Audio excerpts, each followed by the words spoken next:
All right, guys. First show of the year. Might as well start off with a bang. This is going to be a first, so hold on 1 second. I'm going to try to maneuver both of these. Come on. Now we're okay.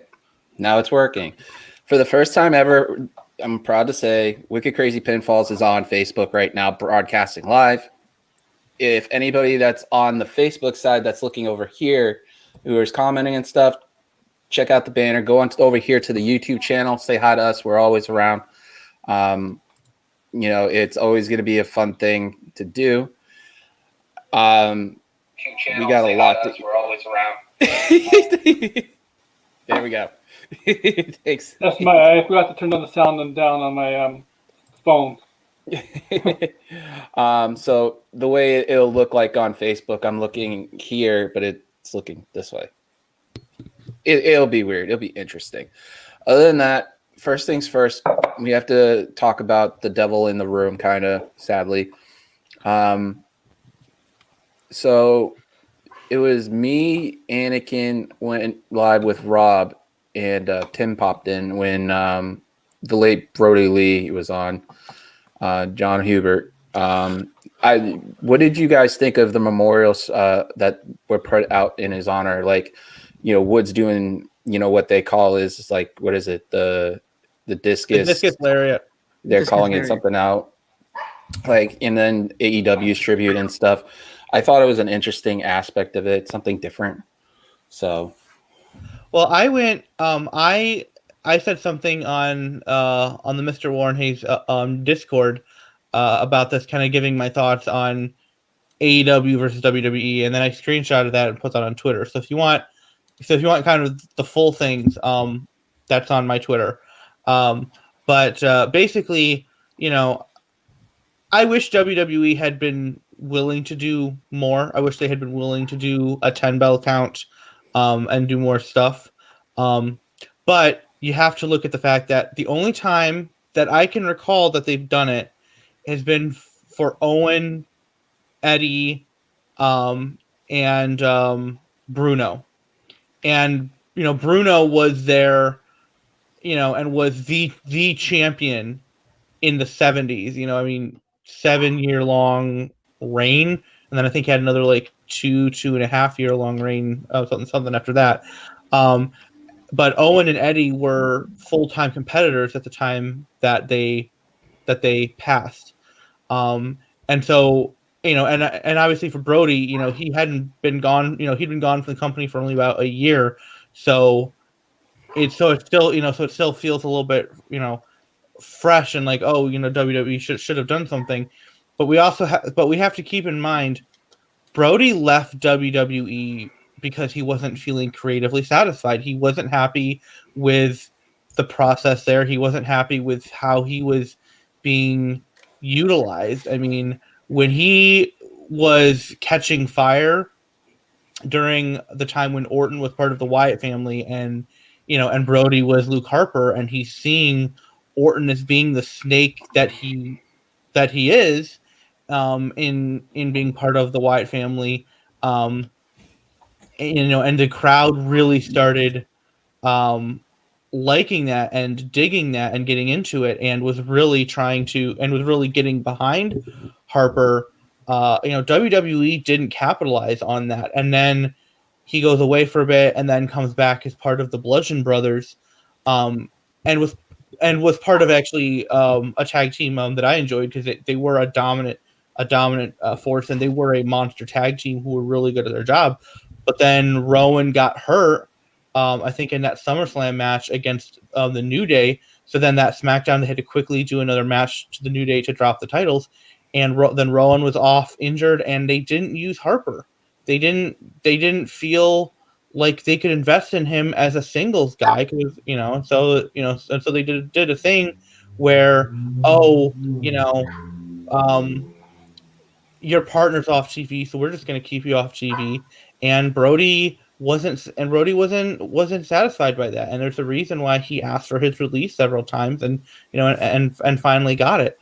So to me, it makes more sense that it was the performers in WWE who were really the ones who did the tribute. Having them saying, on that Raw, it's Monday, you know what that means, and you had Drew and Alexa going, yeah, just a and little bit of the bits and pieces of it, yeah. and so I don't know whether Brody would have felt saddened that WWE didn't do more because he was there for 5, 6, 7 years, or if he was just like, it doesn't matter because it wasn't home. Because AEW, from what we heard, that felt like home. He was creatively satisfied. He was all good. And I know his widow Amanda posted in the last couple of days about kind of going into more thoughts and saying there wasn't any hate or dislike towards WWE from Brody, which is definitely a good thing. But there was definitely a dissatisfaction with how things were. And the fact of the matter is, he was an AEW guy. His career really, I think, really got a huge surge when he became AEW. He saved the Dark Order, and I don't think anybody would deny that. Dark Order sucked until Brody came in as the Exalted One, and then between the stuff they're doing on Dynamite and on BTE, Dark Order became a faction that people could get behind and enjoy, and that's because of Brody. And honestly too, I don't think WWE could have done a better tribute show than AEW did. Well, Pat, what did you think about the whole Brody tribute since that happened previously? Because you also got to remember that this show was on hiatus last week for New Year's, so we literally, when that happened, I think me, Anakin, and Rob were all in the chat, the question Q&A that Fightful was having with Sean. So literally, we just rushed to our computers. But what did you think about all the tributes that happened in the past week? I liked the AEW show. It was a really good show. It was great tribute show. Some great moments. Like I liked Rowan's appearance on there. That was a special one. Obviously, one of his best friends and his tag team partner, both in the Wyatt family and the Bludgeon Brothers.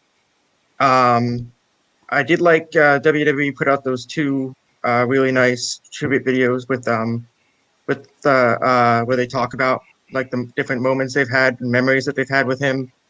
I thought that those were really nice. I liked those a lot. The Raw one and the Smackdown with the Raw people and the Smackdown wrestlers too. And go ahead. It's interesting because of the fact that with the way these tributes went, Aaron, don't you think that WWE and some other promotions that he worked for could have done a little more? The love was outpouring regardless, but for all of you guys, obviously everybody tweeted about it. The guy made a huge impact in everybody's lives. I mean, it's just, it goes to show you one person can take a major impact. And I've said that before about Sean. Sean literally talking about his story impacted my life, and I wouldn't end up streaming on this thing and on this thing at the same time. So, I mean, it's something different, but, I'll get what the rest of what you were saying, Pat, in a second. But with Aaron, what would you thinking about all this? I thought, I know the superstars in WWE attributed him, did the moves, had Brody Lee, whatever, on their bodies, attributing him to Brody Lee. They all, believe that what it did, what Brody Lee's death did, is bring the wrestling community together. Even that one idiot, that one reporter, I'm not going to say his name, that even brought more of the community together because of stupidity. But I don't think WWE could have done more than they really did. I think it was on SmackDown and NXT, but I think they still had to. They showed his picture, right, in memory of Brody Lee. I think it was NXT, right? That's the first one. I think they did. NXT one was really nice because it had that. It was I think it was almost the last picture they did as him as Luke Harper that they posted on there. Nothing like recent. What I like about W and AEW, last week was not about competition, about who had the best ratings. I said in my show yesterday. Last week, don't talk about ratings because that was a different week. So you said it on Saturday too with me and Sean. Yeah, okay. So what I think about AEW in WWE, it looks like WWE let AEW some of their pictures with Brody Lee as Luke Harper at the time with the WWE superstars back in the past. You saw Becky Lynch and some other WWE superstars. So you remember that? Yeah. Well, I mean, I do have two people who have actually took pictures with Becky Lynch in this chat, so. So I'm jealous. I got a tweet from her for 6 years ago when she was like beginning in NXT. Yeah, but I mean, the thing, there was people who were telling Brian Alvarez, "Oh, don't report the ratings, for this because it's not about the ratings." And it's like, it's not about the ratings. He is somebody who's part of the media. That is part of the job, is to report them. And the other thing too is he's just saying what the ratings are. It's not him who's stoking AEW versus WWE things. That's all the people who are responding on Twitter, they're responding on, wherever, YouTube comments, wherever, Reddit. Those are the ones who are stoking on the stuff. And so rather than having people say to Alvarez, "Hey, don't post the ratings to add fuel to this," what it should have been is, "Hey, let's just take a week off from comparing the ratings, because we all know Dynamite is going to crush NXT in this, because all eyes in the wrestling world is going to be on Dynamite for this tribute show." No disrespect to NXT, but nobody was paying attention to NXT last week Wednesday. Nobody. Literally the only reason they covered it on the Fightful show was last week was because it did air and they had the NXT year-end awards. But we even had but it was such a good NXT show too. It was good. But, We're ending to tomorrow. but I get your point. I get your point, though, because it's like my show where everybody, when I had that freak out, everybody was sending me a message saying, "Hey, you're going against Kenny Omega, man. You ain't gonna win against Kenny Omega." I get that, but I'm saying it as much as, and don't get me wrong, that AEW show was just perfect to a T, just for one person, and how it was booked and stuff like that. Because I watched some of the, the highlights of it before everything, and especially while I was away from everything, which it was nice to just clear my head for a bit.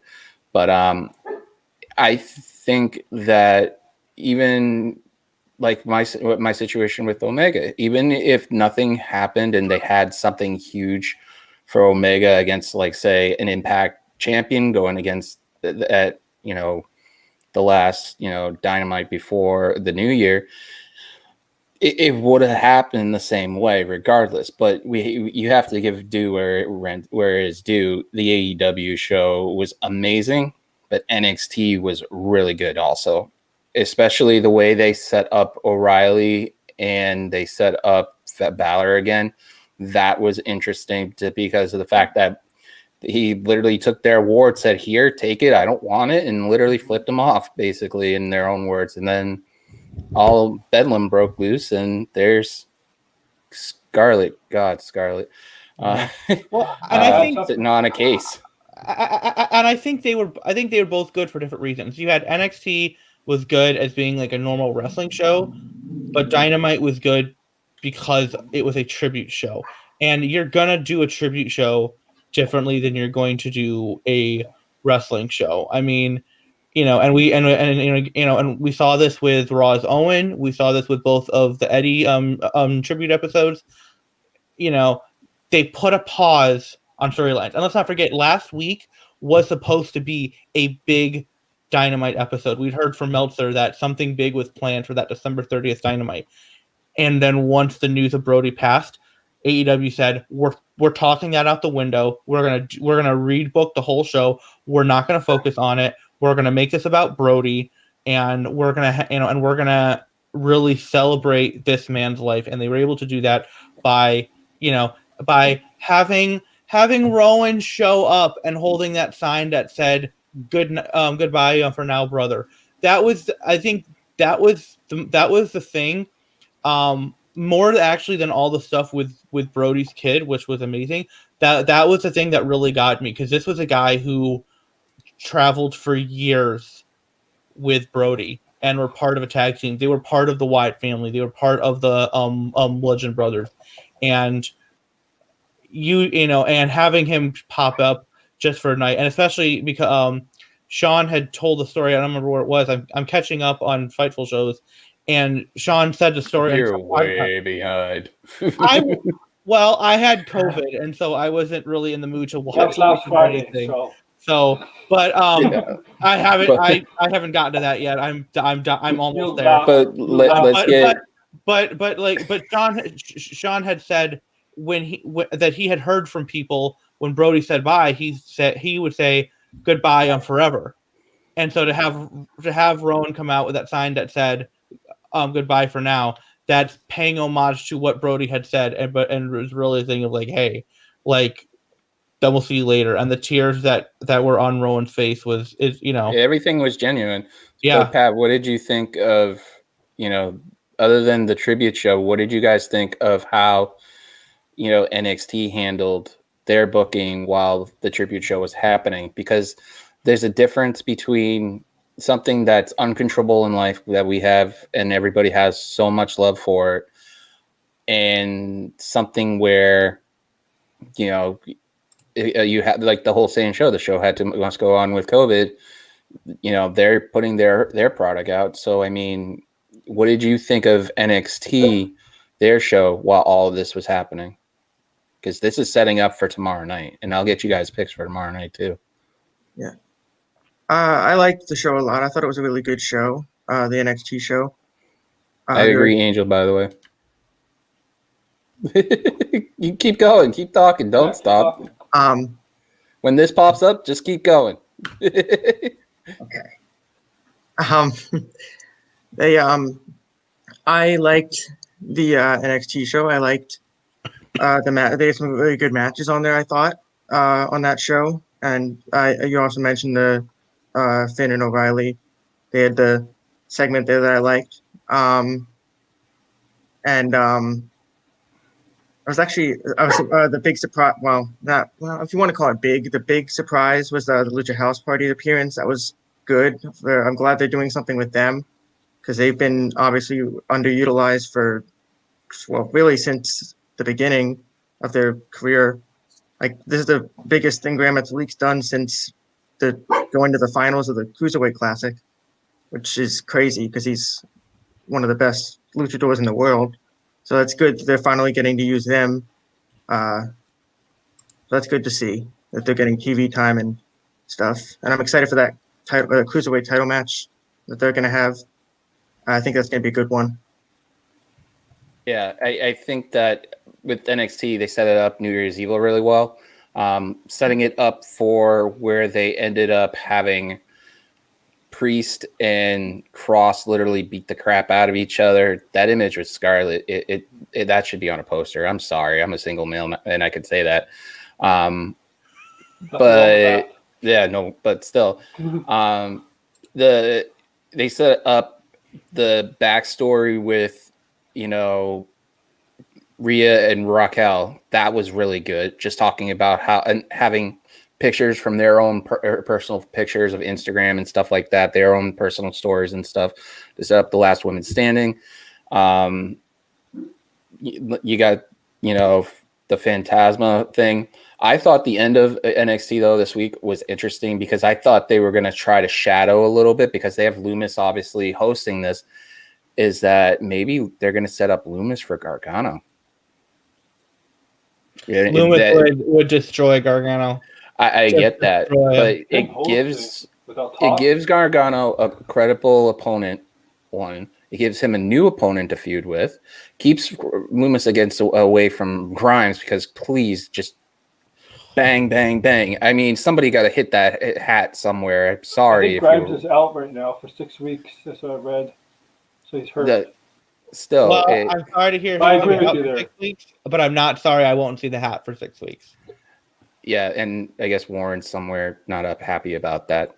But Warren's getting ready to watch New Japan, so he doesn't care.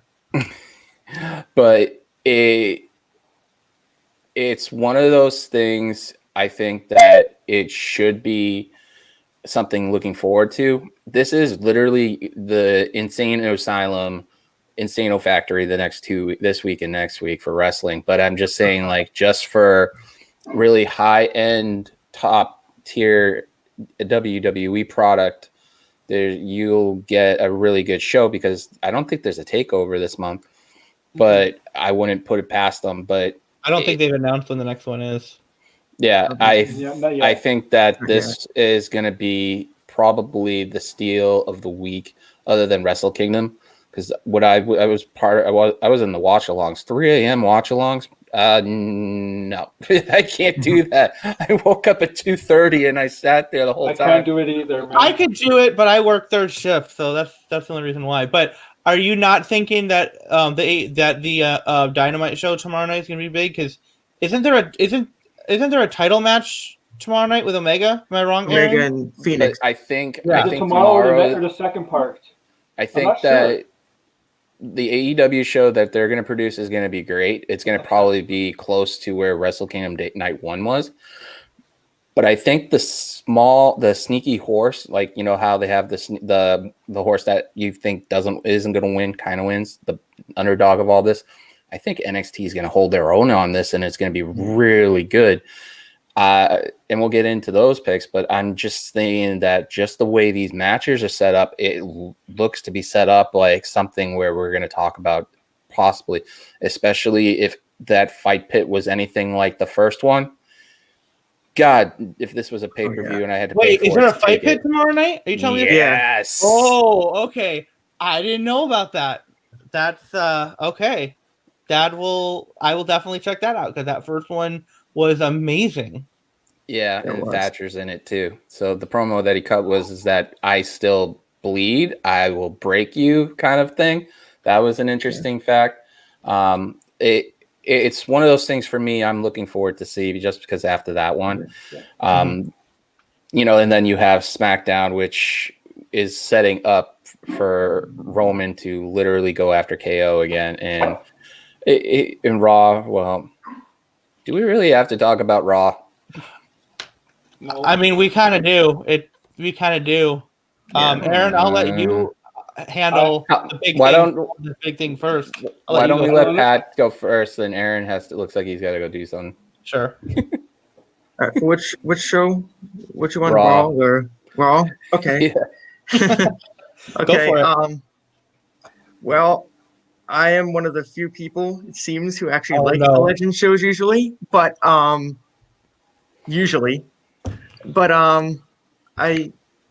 didn't mind it. I will say, well, I loved the main event.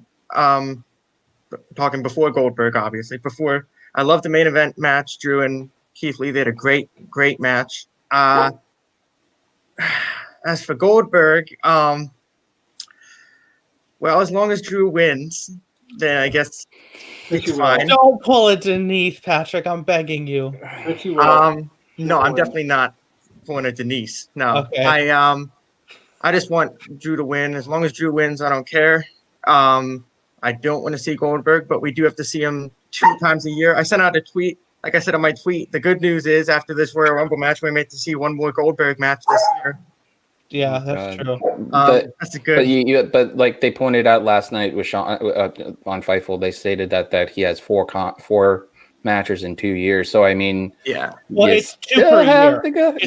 You still have to go through that. Sure. Yeah, we still have. Yeah.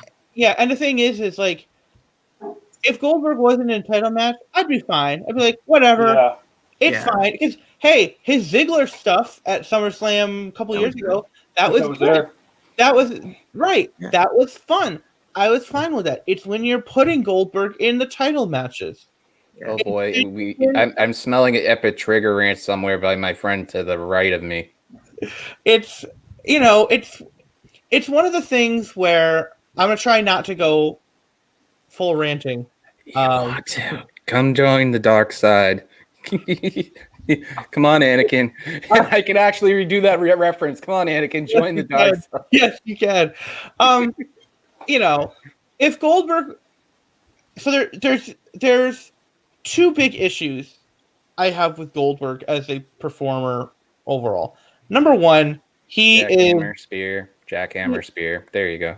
Is it really a jackhammer, though? I'm not bothered Not by anymore. that because I was watching Raw in 2004 when he was trying to put on 15-minute matches with Triple H, and my gosh, were they bad. Like he doesn't need to be doing that. If Goldberg was able to give me a WrestleMania 33 match every time that he showed up, where it's 5 minutes and it's just and it just looks and it's just like a couple of freight trains have just collided and it's awesome, I'd be fine with that. The two big problems I have with Goldberg is one, he takes himself way too seriously for a guy who got in the business. Well, that's he takes himself way too seriously for a guy who got in this business after having a career in the NFL and doing it in his 30s and only really doing it because he was like, well, I've got nothing else better to do. And I think Scott Hall was at the same gym as him, and Scott was like, you could be a wrestler, and so he goes to the power plant. So he doesn't have a real appreciation for the business, and you can tell because if he did, he'd do the stuff with Riddle. He would have done the stuff with Riddle because he would have realized there's money there, and there would have been a really good opportunity to make Riddle. But because Goldberg legitimately thinks he could beat up Riddle because he thinks size is what matters more, and it's like Riddle could take Lesnar, and they both were in the UFC, and it's like Riddle could easily take Goldberg. And hell, we're gonna get an MMA match anyways at the Rumble. Who you shitting? And that's the first swear. By the way, we're gonna start our swear jar, and that's not a swear. With who? Where are we gonna get an MMA match at the Rumble? Really? You forget Riddle and freaking Lashley. Lashley did Bellator. Yeah. Oh, okay. All right. Is that confirmed yet? Or I think I know it's heading I don't that think way. it's confirmed, but it's heading that way. In Lashley, so yeah, it's pretty much confirmed. Yeah, that's how it goes. Yeah, but yeah. So, and the other problem is he does hurt people. By the way, you were right. Okay. Yeah. He Bret Hart goes to him and says, "Please don't hurt me." And what does he do? Concusses Hart, ends his career. Bret Hart takes it seriously. He dropped Taker on his head at Saudi Arabia. He concusses himself by hitting himself in the head with the door, and then he says, "Oh, I guess I shouldn't do that anymore." He actually said that, and what does he do? He still does the same thing. You don't, and if you need to hit yourself in the head to get yourself psyched up for a match, maybe the problem is you can't get psyched up for a match without getting yourself hurt. That's an old school line of thinking that's dangerous and needs to go. Aaron, what are your thoughts on that? Sorry, Anakin. No, you're fine. I can use it. You can go. Okay? How about this? I'm gonna say this now. One of these weeks, it's just gonna be you and me ranting back and forth on this show. Okay. All it will be for one night, and literally we will just hold all these rants up and literally go. Shake on it. Shake on it. You gotta shake on it. No, shake on it. Reach through your computer. There you go. All right. It's the first show of the new year, and everybody's gonna be like, "He's been drinking beer, hasn't he?" I haven't had a beer since freaking that night, since the last show, so I've been good. And Ray, yes, CTE is who's next. You're right. Anyways, Aaron, what do you think about Goldberg coming back? I'm so sorry. Something's got to happen.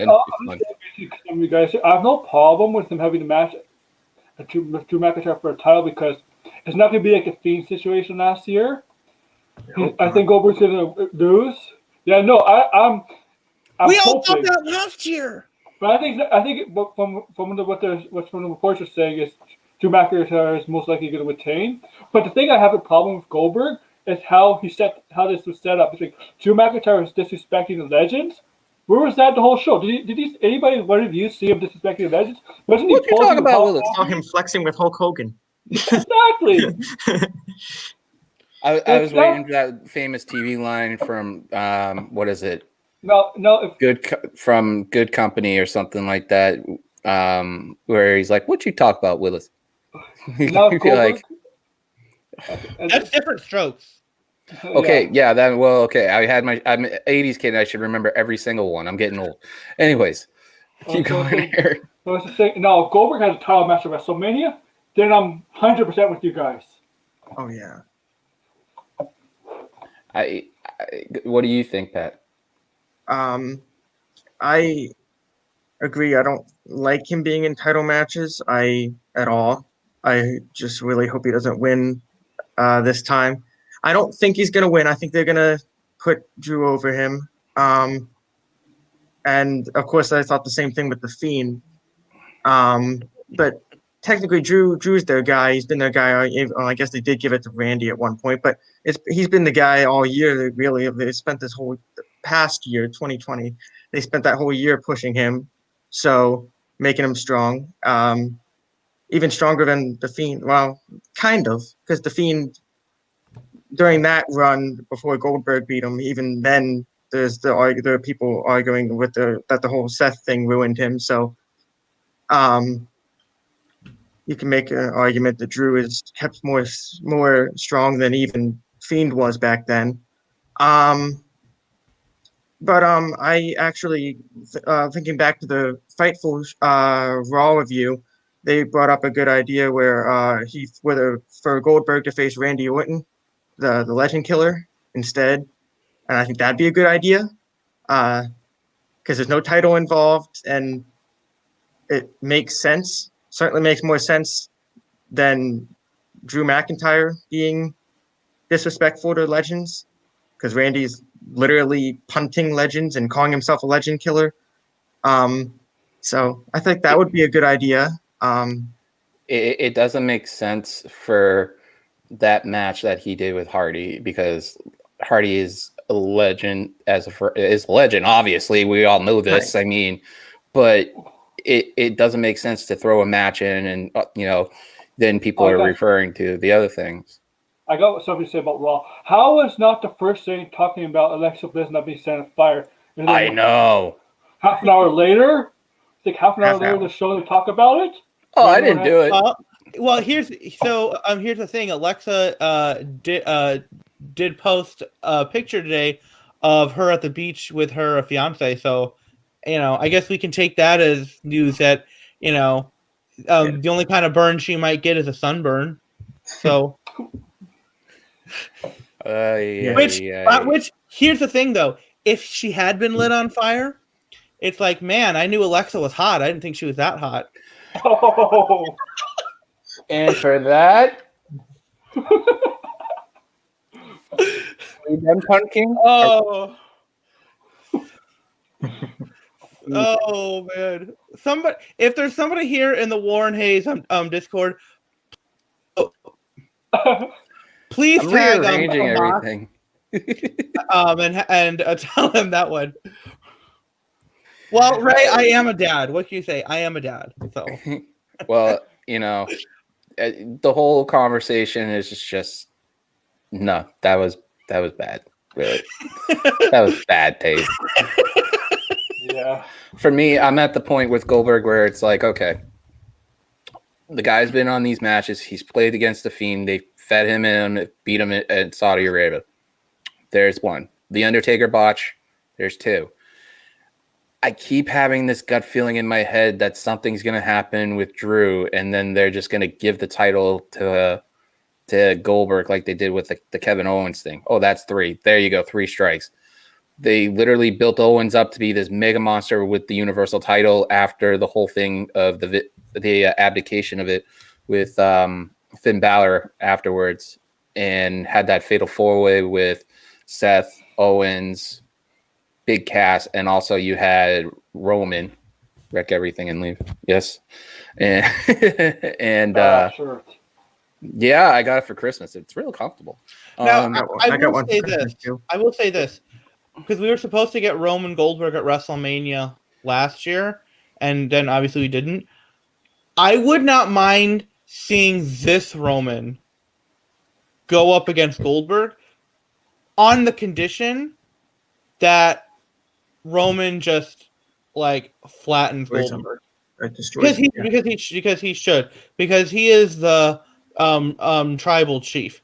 And Goldberg, if Goldberg is going to run his mouth about how good he is and whatnot, then Roman could come in and just be like, look, you're not the chief anymore. You haven't been the leader for 30 years. Well, I think it's time after, like I was saying, and I was getting to my point, is that with that fatal 4-way, and they built up Owens to be this badass champion, and he was when he had his first title run with the Universal title.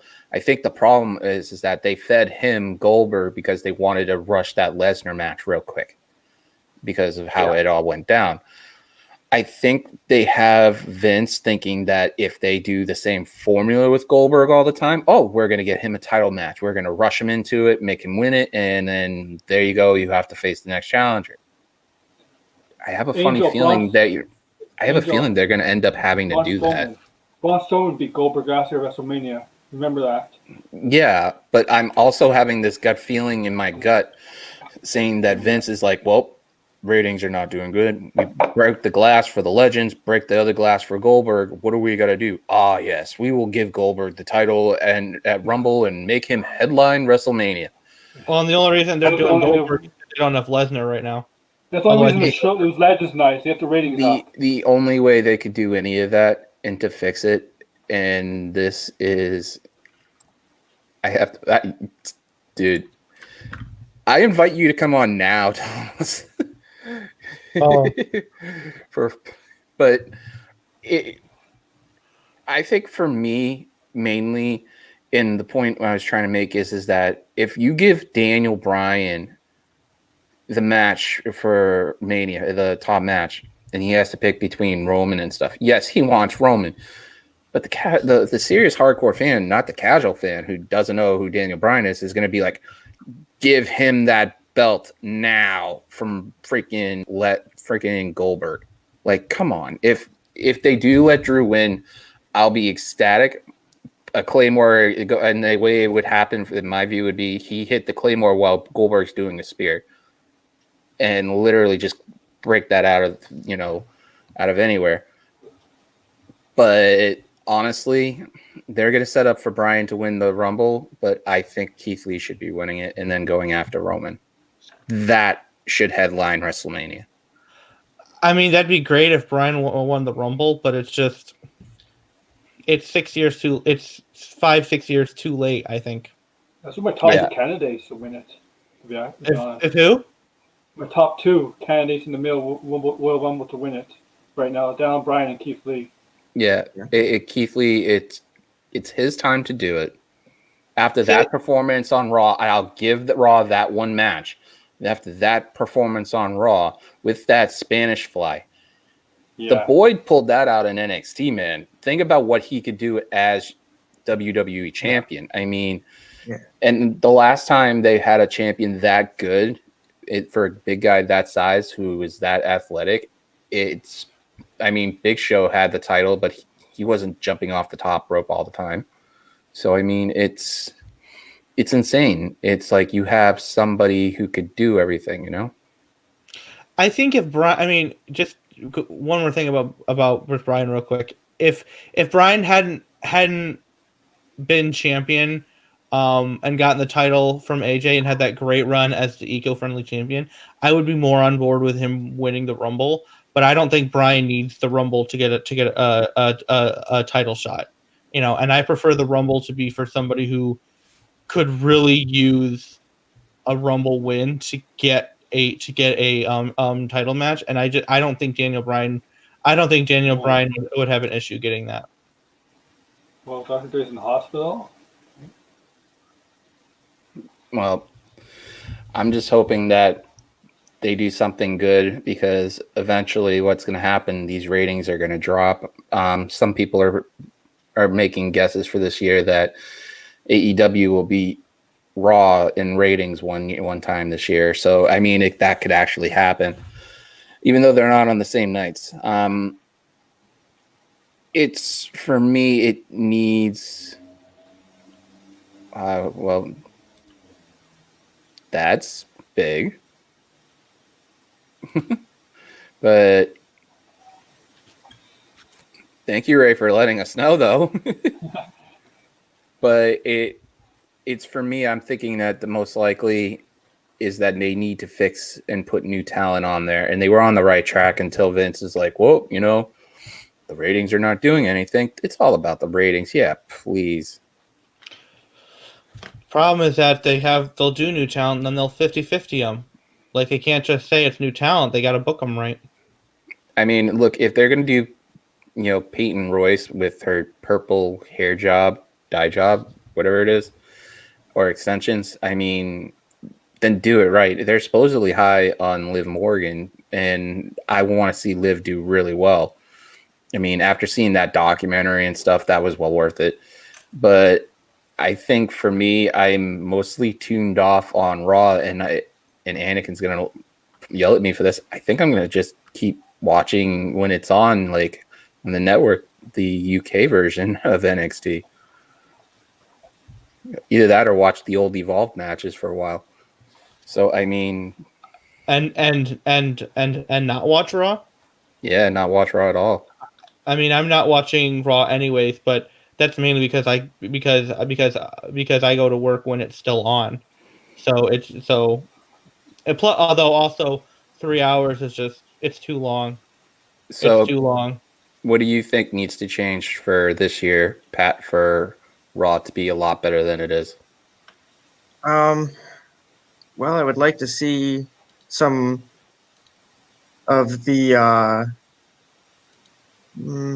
non. Okay, so I'd like to see. Obviously, it would be ideal for Vince to not have to, in his mind, think that the legends are always the answer, like Goldberg. But that's not happening. I would like to see people like Keith Lee, people like, well, in a perfect world, people like Mustafa Ali or Ricochet to get, some to get some real things going on with them because they could be big people. Hopefully they. No, that's on SmackDown. Well, hopefully they get Asuka some real challengers, and I'm not talking about for the tag titles. Well, I think eventually what's going to happen is that they're going to give the Riot Squad the titles for the tag titles, because eventually what's going to happen is that they have to build up people. And right now, SmackDown's a lot better than it is. And their quote-unquote developmental is the best product they have. Let that set in. Think about this. Raw in 2002, what was it against SmackDown? It was the A show. It was the number one show. It was 2 hours, had a better star talent, and then when they had SmackDown on and stuff and split the brands and everything, and then both of them were going back and forth with each other. Now with NXT, it's like, screw Raw. I'd rather watch NXT or SmackDown because the product's better. Wait, are you saying Raw in 2002 was better than SmackDown in 2002? Is that what you're saying? I'm saying ratings wise. Oh, gotcha. Okay. And now it's like, okay, Raw still is down. SmackDown's up in ratings, and NXT's in between. But just if you had to go based on the product itself at this point in juncture compared to, because you have to take NXT out of the equation if you're going to talk about 02, 03, right around that area. Yeah. It's just, it needs to be better. There's got to be better talent. And you have a champion who's young. You have Keith Lee who's young. You have all this young talent, and you're relying on other things to push it. You destroyed your tag division in that show.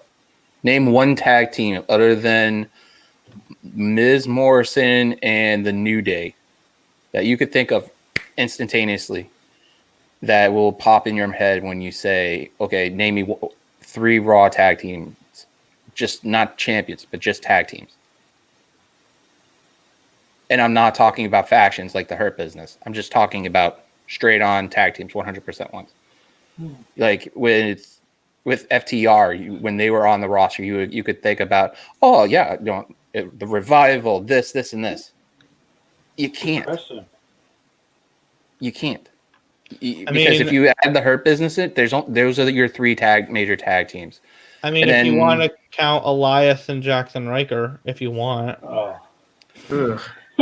If you establish, I could say this much, and this is going to be a prediction in 2021. At some point this year, there'll be new Raw Tag Team Champions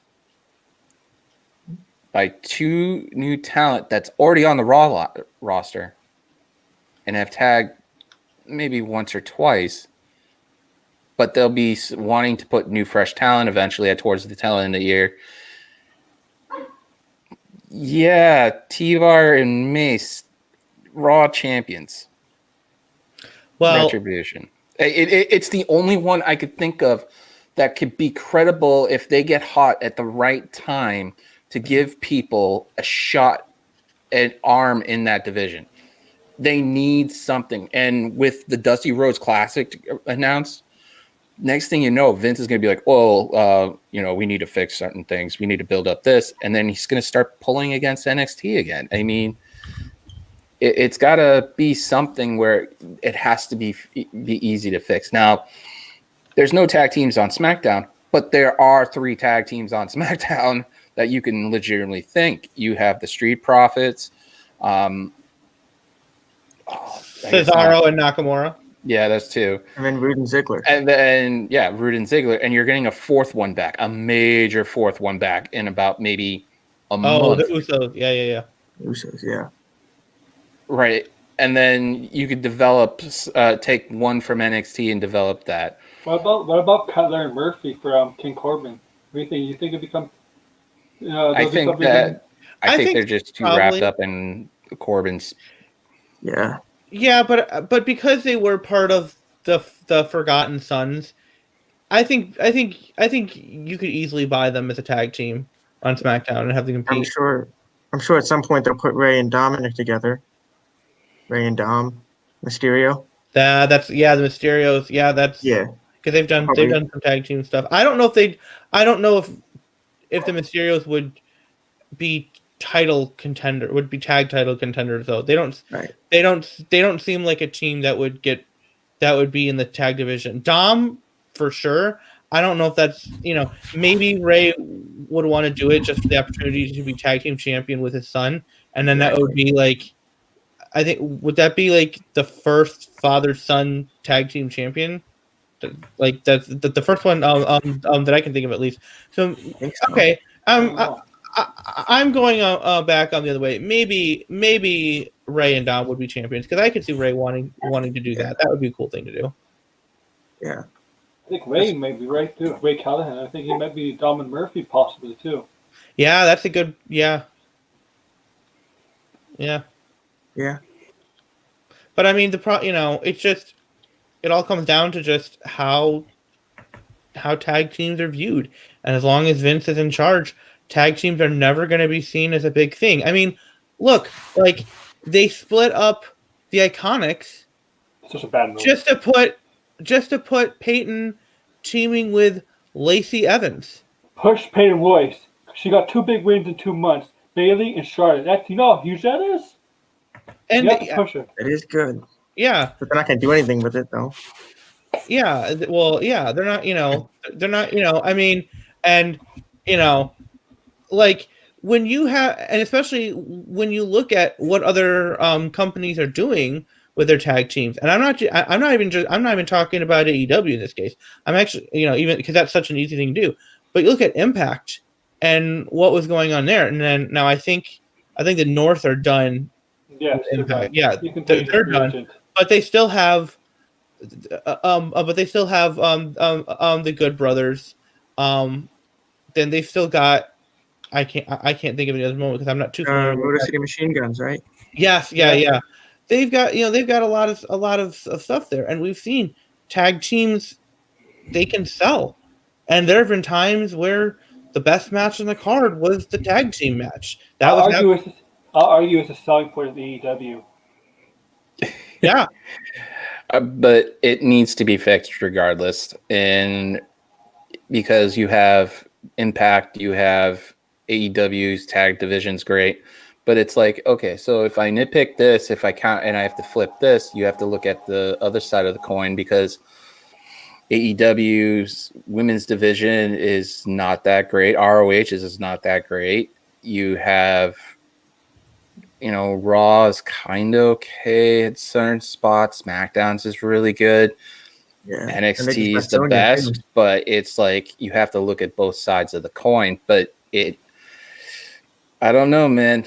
You got to get fixed. Something's got to get better, because eventually the casual fan's going to be like, bye, and just done with it. We'll find out more, too, about when the quarterly earnings come out next month.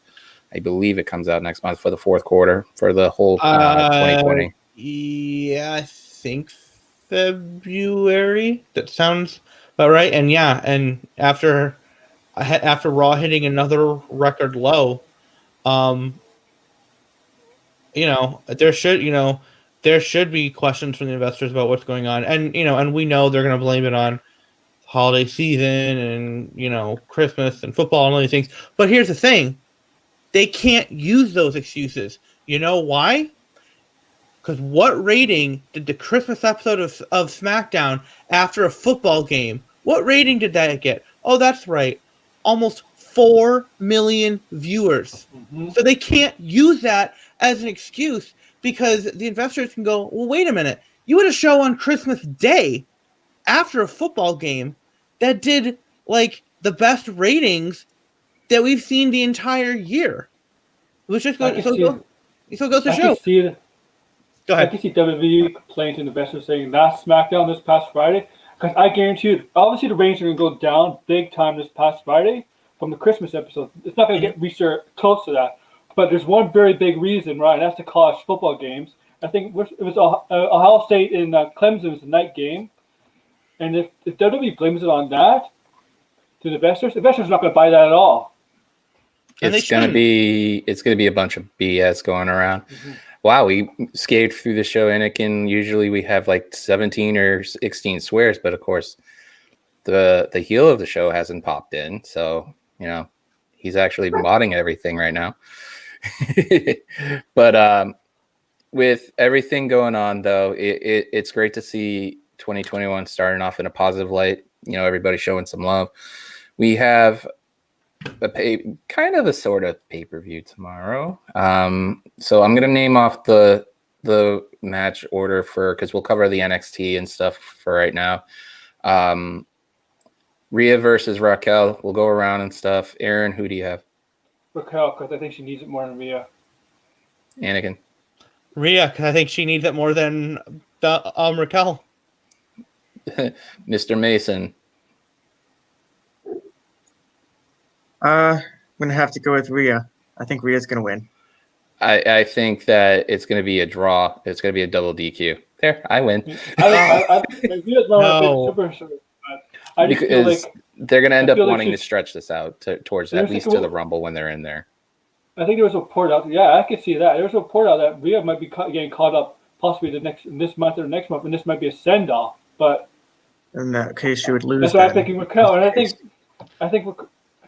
don't know if they can do Raquel because I think she has a title. She should have a title shot tomorrow instead of a feud with continuing a feud with Rhea. See, I'm not convinced Rhea's going up to the main roster quite yet. I'm not convinced. Yeah, I don't think she is. I think if she goes to SmackDown, she hurts Bianca Belair's development. I think Raw needs her badly. No, Raw needs Rhea badly to give Asuka somebody to face. And then she could get her revenge against Charlotte. So you could play it that way. You've got Priest versus Cross. I'm interested to see what condition Cross is in after everything that went down. I'm hoping Cross wins, but I wouldn't. This is how about I put it this way? This is the same situation in scenario Priest was with Balor, where Priest wasn't doing anything. They didn't have it much for him. They were just having Balor. And then he had that banger of a match with Balor. This scenario lines up almost the same way. It's just Priest is a lot higher in the pecking order now, and he's doing really well. And Cross is back. So it's one of those matches where Cross will win, but as the saying goes, even if the person who loses is still winning. So, Mr. Mason, what do you think? I think this match is going to end up being like the match Karrion Kross had with Dominik Dijakovic. Well, now T-Bar, but, where it's going to be a good match and hard-hitting match, and Karrion Kross gets the win. I think that's what's going to happen. All right, Hayden, what do you think? Anakin Skywalker. I thought you said Aaron. I think if I don't call Aaron Hayden, if there's a Star Wars reference. Oh, I didn't hear Hayden. I heard Aaron. That's what I heard. That's why I didn't say anything. I think Karrion, just because, I mean, the guy went from debuting to NXT champion in what, 2.5 months? Yeah, about that. Yeah, and gets injured on that thing. And unlike what happened with Balor when he won the Universal title and got injured in that match, I don't see them doing what they did with Balor with Karrion and jobbing him out for a bit. I think, I think Karrion is going to be Damian Priest, and I do think Priest. I think Priest is on his way to the main roster. I think he's on his way there. Okay, Mr. Entertainment. Okay, we're on all agreement with all you guys. I think Kross is going to win. He should win. There's nothing away from Damian Priest. Damian Priest, I think, is well with talent. I do think Damian Priest might be getting caught up to the roster because I think he'll do very well in the main roster. He's everything Vince would like in a superstar. He's tall and he's very athletic for a big man. I think this match is going to be very hard hitting. I kind of agree with you, Patrick. It'd be like the Dijak match, but maybe more like a Keith Lee match for the title. It's going to be Kross all the way. Damian Priest will look good. Because he always does. But Kross for the win. I think if they do pull the trigger on Priest, he's on SmackDown within about a month. And I think they're going to wait. If they do the call-ups, I think they're going to wait till after the Rumble. And the latest will be after WrestleMania. But, Yeah. So you've got, I'm trying to do this off the top of my head. You've got Gargano and I don't think Gargano has a match. No, you don't. Oh no, I'm thinking of last week. Thatcher and Ciampa. Oh yeah, you've got the fight pit. You've got Ciampa and you got Thatcher in the fight pit. I think if anything is like that, there's only one missing ingredient on it, and it's having Angle there. I wouldn't be surprised if they put somebody who could do that kind of thing, like Angle spot, but just not a regular ref, just to give it a little more spice. But as much as I've loved Ciampa's work as of late, I think Thatcher needs this more because this is tailored to Thatcher. All right, Anakin, we'll go a different way. By the way, I will now also respond to the name of Matt Lanter, who voiced him in the Clone Wars. So just so you know, this is the one where I could see it kind of going either way, because while Thatcher is Thatcher and he won the first one, Ciampa is Ciampa, who, when he was feuding with Gargano, who did some just insane stuff, and so he's got this toughness. But I think Thatcher needs it more. I think Ciampa is at the point where he could take a loss like this and still be fine. I think Thatcher is the one who is in more danger of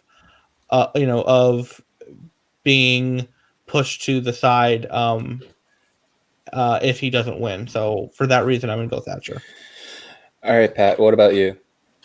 I definitely think Thatcher's going to win. I do think it could go either way, really, but I think they're going to give it to Thatcher because I guess they've only had one, but it kind of seems like it's his match, even though they only had one of them, and he's in this one, obviously, too, but it seems like it could become like a thing like Hell in a Cell with Undertaker, where it's his match kind of thing. I think he's gonna win, and I also think he needs it more. I think it's Alex Pulowski, I think it is, who is always talking about how Thatcher hasn't had too many big wins since the first Fight Pit against Riddle. So Well, it's the best way for him to restart. So, exactly. and then Aaron, and then we're gonna wrap it up. I know there's another match. Ray pointed out Escobar and Metalik. Well, Escobar. I'll get that out of the way. Escobar's going to win. Escobar. Escobar. Yeah. And he should, in my opinion, Escobar could be on the bigger. He could be in the upper near the North American title picture in the future because I think he's too good for the cruiserweight division.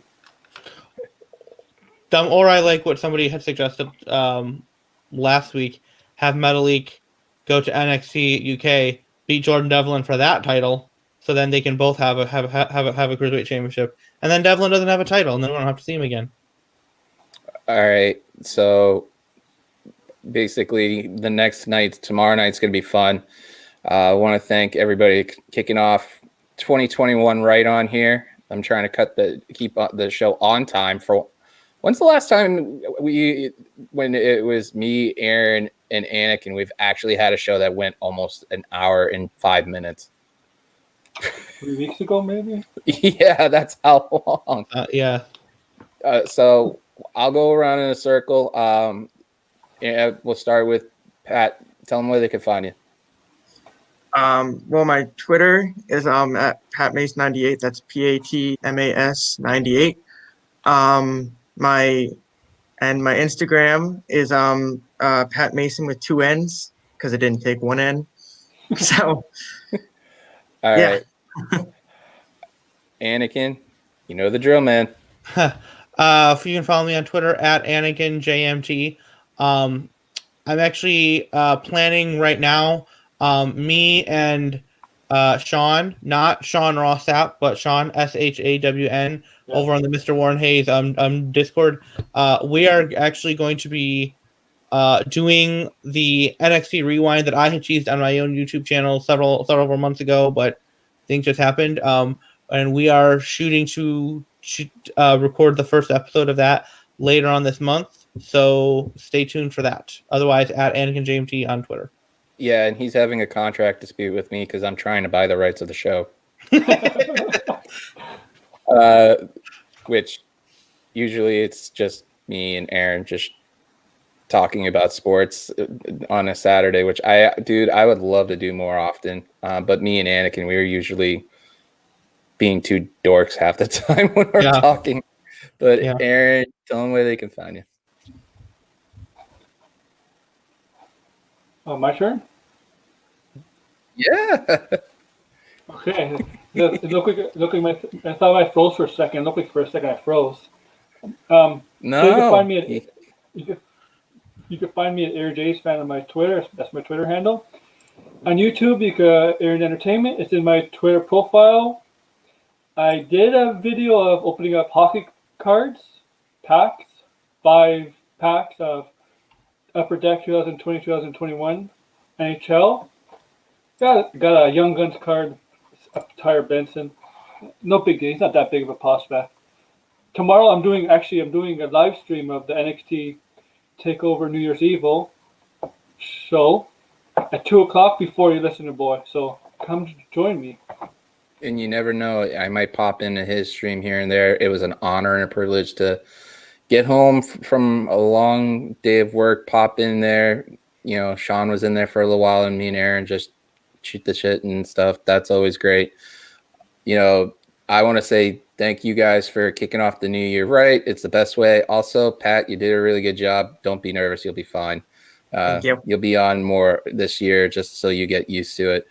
The YouTube channel that's going to be coming out this year, we're going to be start working on it even more. The rights for Anakin's show with Sean, not Sean Ross Sapp, is still being discussed ad nauseum. Last time I heard, I have to send 3 jerseys and a case of beer from Boston's finest all the way to I'm Michigan. still waiting on my jersey, FYI. Yes, I know that. You're going to have to wait a while considering it's called this that I have to earn.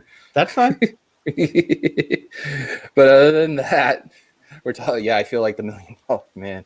Other than that, it's going to be a great year. There's so much planned. February is going to be fun. Anakin shipping a cake. Yes, he already said that on the podcast months ago. You did. Huh? It's on audio. Go listen back to the audio of the podcast that we did on Spotify, on all podcast platforms, by the way. When I had you on, you're like, yeah, I'll make a cake for your 40th. Guess what's next month? Pretty sure I didn't say I'm pretty sure I said cookies, not a cake, because my brother-in-law is the one that makes cakes. No, you said a cake that just like your grandmother made. Oh, the spice cake. Okay, all right. Yeah. Okay. All right. I'm with you now. But anyways, as much as we like ragging on each other, do a good deed, pay it forward. Hit up the hit a thumb and subscribe and tap the bell for all the notifications. Check out Sisters Custom Designs.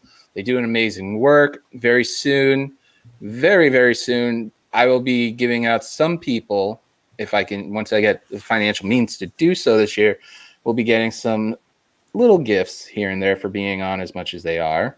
And it's not a jersey, Anakin. I'm sorry, you're not getting 2 of them. But I'm working on some stuff, and I have my sister helping me out with some ideas, which is great to have her part of doing some of this stuff. Also, Fightful, check out the Listing Your Boy. Check out Aaron's show before that at 2. We've got the Wednesday Night Wars, big night for NXT and AEW. Then we've got everything going on Friday with Jeremy and Sean, but also the major thing. Go. I implore you. If I had the thing for it, I would. And if I had Fightful's permission, I would put this on the screen. And I hope Sean's listening, that I go check out twitch.com Fightful Gaming. Twitch.tv. TV, yeah. Fightful Gaming. Check that out. That's where they did night 2 of the of the New Japan event. That was awesome. I'm exhausted from it. But other than that. And Joel Pearl is making some awesome emojis for it if you become a subscriber. I sent him a picture of one I wanted him to make, and he goes, "You act like I didn't already have that one planned to be an emoji." So I was like, all right, I already know he's got good stuff going. Yeah, I know. He's got good ones. But he's gonna help. I asked him to help me out to get some stuff done, because on the second channel I am going to be gaming here and there. What I want to say is do a good deed, pay it forward. Well, we passed 107, so that's close enough. Anyways, have a good night, guys. Just have fun and just enjoy the rest of the week. See you later. Take care, everybody.